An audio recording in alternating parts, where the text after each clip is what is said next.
The rain hit harder than I expected, cold, sharp, like punishment. My daughter clung to my hip. My son, barefoot, held onto my prot like it was life. My parents stood in the doorway, arms crossed, silent. Behind them, warm light spilled across the floor. The kitchen smelled like soup, the same soup I'd made hours earlier. Now we weren't allowed to eat it, because of him, the boy on the porch, wet, rail-thin, clutching a dented milk crate. His eyes looked older than mine. He hadn't said a word, but when I found him behind the dumpster that morning, gnawing on a frozen sandwich, I didn't think twice. I brought him home. My parents watched him eat, watched him breathe like it offended them. Then they said the words I'll never forget. If you feed strays, don't expect them to leave. And then, you can leave with him. It wasn't about the boy, not really.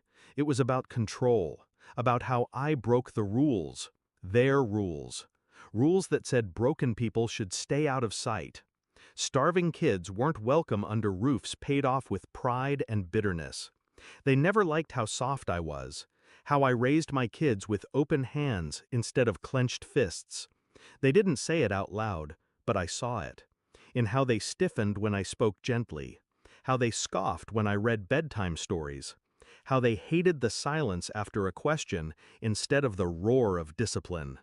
To them, kindness was weakness, compassion, a disease. So when I opened the door to that boy, I opened a fault line they'd been waiting to crack. I found shelter 2 blocks away. A friend owed me a favor. One night on her couch turned into free. The boy didn't talk much, just watched, studied, like he'd seen too much and was still adding it up. He never asked for anything, except once he asked if I had a pencil. I gave him one. He started drawing, quietly. Lines, symbols, equations, schematics. I watched, realized he wasn't sketching. He was building something in his mind. I made a call. A friend from school who worked in private education. Sent her a picture of his drawings.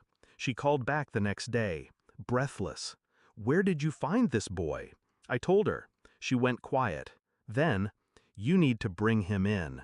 He's not just smart, he's gifted. Elite gifted. MIT lab at 12 gifted." The pieces started falling, fast. The shoes he hid under the couch, Italian leather. The initials engraved on the milk crate, TH Industries, a name I'd seen in headlines. The scar on his neck, surgical, private care, not street medicine. He wasn't homeless, he was hiding. We returned 3 days later. The storm had passed, so had their sympathy. My father opened the door halfway. "You have some nerve," he spat. I nodded, handed him an envelope. Inside, a check. From Thatcher Harlow III, 6 digits, signed and stamped. My mother read it, fell back into a chair. "You remember that Milkboy?" I asked, stepping into the house uninvited. "He's not a beggar, he's the heir to a biotech empire. Went missing after his parents died in a plane crash, hid from his abusive guardians. Trusted me." They said nothing. I walked to the kitchen, poured tea. He's being adopted into a private academic program now. Full scholarship, private security, a future. Another pause. "And you? You threw him away like trash." My voice never rose. It didn't need to. They tried to apologize. Too late. I left the check on the table. But not for them to cash, just to remind them what they lost.